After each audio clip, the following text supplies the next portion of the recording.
Promotion culturelle Montfarvillaise vous propose la 9e édition de Regard d'artistes le 19 et 20 janvier à Quétou, à la Halle aux Grains. Un salon incontournable dans le Val-de-Serre. L'année dernière, près de 1300 visiteurs de toute la Manche. Au service d'une démarche artistique, 22 exposants présenteront le fruit d'un travail qui témoignera de leur inspiration, leur imagination et le savoir-faire dans des œuvres uniques. 22 nouveaux artistes se feront un plaisir de vous expliquer leur art. 8 démonstrations donneront un cachet supplémentaire à cette manifestation.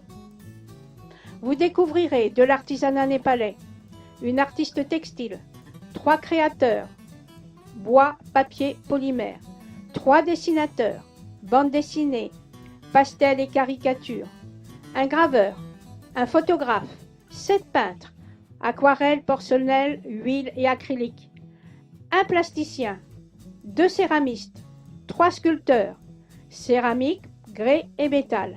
Une nouvelle fois, la 9e édition de Regard d'artistes vous étonnera. Pour découvrir ces artistes, consultez prochainement sans modération le site découvrir-montfarville.fr ou sur Facebook, Regard d'artistes. La promotion de ces 2 journées s'est faite, comme l'ont souhaité les organisateurs, à l'échelon local mais aussi régional. Il s'agira d'un week-end dédié au savoir-faire et à la qualité. À travers des démonstrations, de nombreux artisans d'art et artistes témoigneront de leurs compétences. L'originalité de cette manifestation culturelle tient à la présence d'artistes amateurs, peintres, sculpteurs, photographes, céramistes, créateurs, dont les créations voisinent avec celles d'artisans d'art et d'artistes professionnels.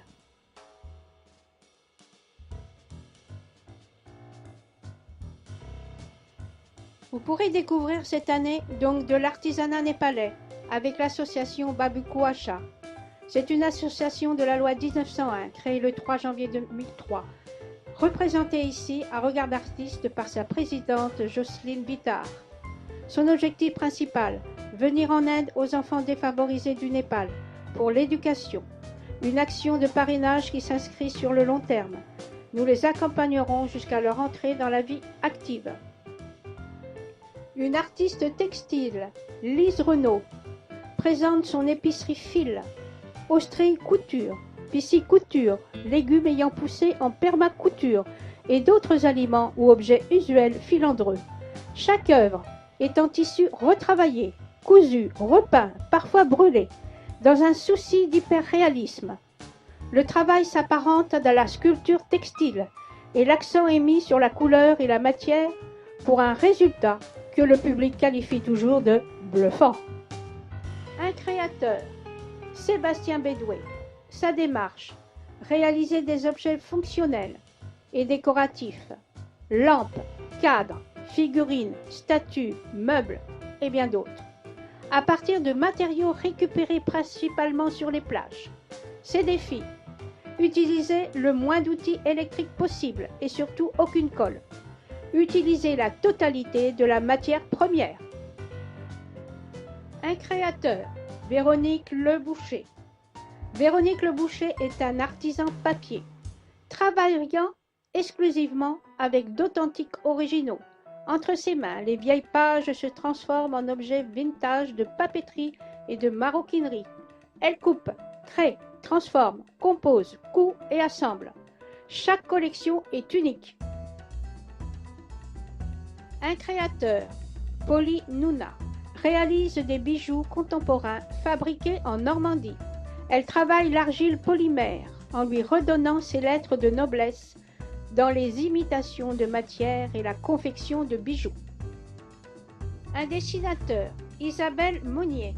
En 2002, elle débute la peinture en s'inscrivant dans une association de sa commune. Elle a pu bénéficier de conseils d'animateurs et découvrir diverses techniques pendant 4 ans. Depuis, elle peint chez elle des portraits en pastel sec. Depuis 2005, elle expose dans sa région.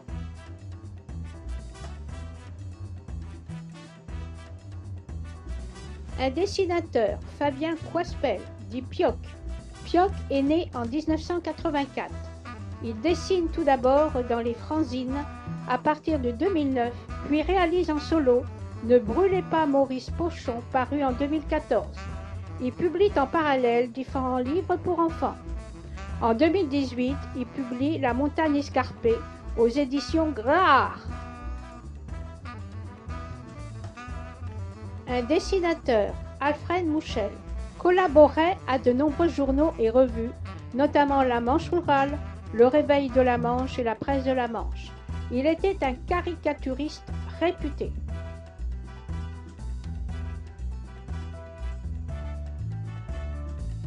Un graveur, Marie-Christine Hautesserre, observatrice de ce qui l'entoure. Elle absorbe les couleurs, les sensations, les mouvements.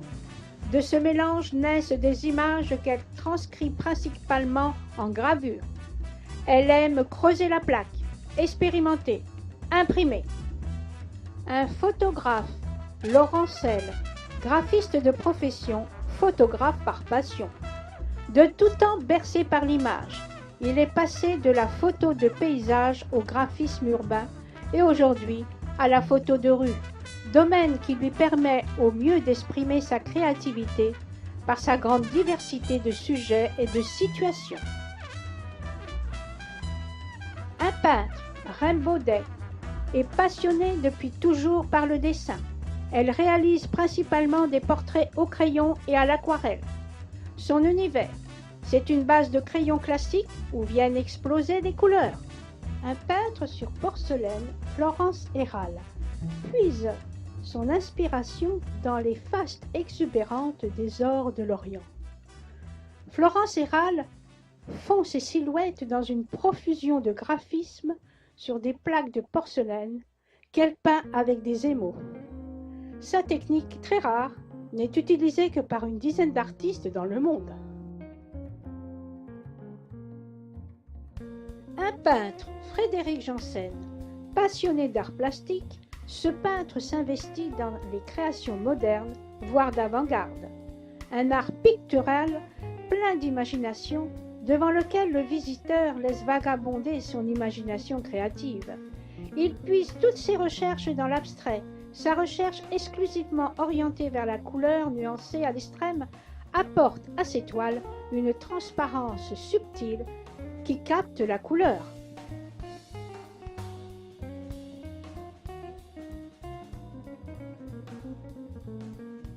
Un peintre, Arlette Lemire. Sa passion pour le dessin et la peinture remonte à son enfance. Après une vie professionnelle bien remplie, la retraite lui a permis de retrouver l'envie de peindre. Après une année d'essai à l'acrylique, elle s'est tournée vers l'aquarelle, ce qui lui semblait insurmontable. Grâce à la patience et aux beaux conseils de Marc Hébert, elle s'éclate maintenant vraiment, mais modestement dans cet art depuis 6 ans et s'inspire d'œuvres d'artistes, de photos et de revues. Un peintre, Fabrice Poutot. Nous sommes conviés, en tant qu'aquarelliste, à regarder l'eau s'infiltrer dans le papier et à le suivre selon ses caprices, car nous sommes ses humbles serviteurs et, ce qui est grave, ses adorateurs. Une plasticienne, Dominique Le Dentu. Les poissons du gravage, c'est ainsi qu'elle aime nommer ses créations, car ils sont issus à 100% de la récupération. Ils sont composés en majorité de déchets rejetés par la mer. Ne cherchez pas à les reconnaître, ils sortent tout droit de son imagination. Mais elle espère qu'il apporte à ceux qui les regardent assez d'embrun et de sel pour rêver à la mer.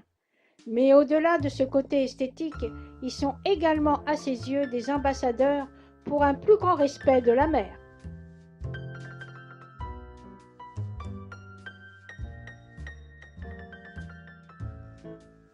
Un céramiste, c'est l'atelier Mordac. Il utilise la terre de Noron. Il cuit à diverses températures pour donner de la faïence ou du grès. Les pièces sont créées par modelage, tournage, moulage ou à la plaque. Il réalise des pièces uniques, tasses, théières, pots, et des pièces artistiques telles que masques, bustes, pots maquis au pot cochon, rhinocéros lisse. etc. Une céramiste, Lydie Chouteau, elle crée des pièces utilitaires et décoratives en faïence. Ces pièces sont façonnées autour ou à la plaque. Elle utilise plusieurs couleurs de faïence, blanche, rouge, rose, noir, qu'elle associe à ses décors inspirés des saisons. Elle organise aussi des cours loisirs poterie adulte, enfants sur bric-bec, pour s'initier aux différentes techniques de façonnage. Un sculpteur, Jeannette Caudron. La sculpture est sa passion. C'est un langage pour exprimer son amour de la vie à travers d'objets empreints de poésie, un univers à part entière. Elle crée des chats, des chevaux, des chouettes et des hérissons. Elle sculpte des objets épurés et des créations plus stylisées. Elle utilise pour la mise en couleur des objets des émaux qu'elle applique touche par touche, ce qui explique que chaque pièce est unique. Un sculpteur, Martine Grisch.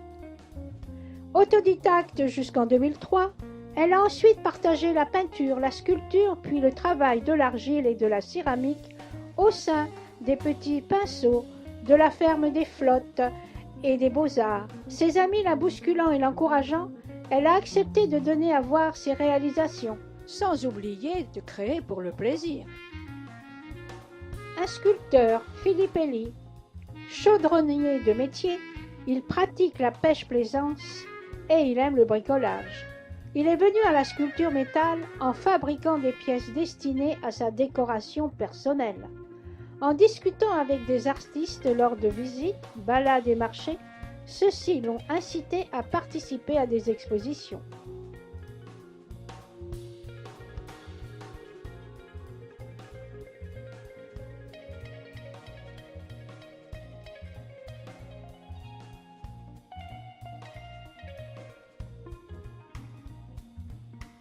Les ouvertures, donc samedi 19 janvier de 14 h à 19 h et le dimanche 20 janvier de 14 h à 18 h 30. Il y aura donc une tombola qui permettra de gagner une œuvre d'artiste avec le prix d'entrée de 2 €. La tombola du samedi se fera à 18 h et celle du dimanche à 17 h 30.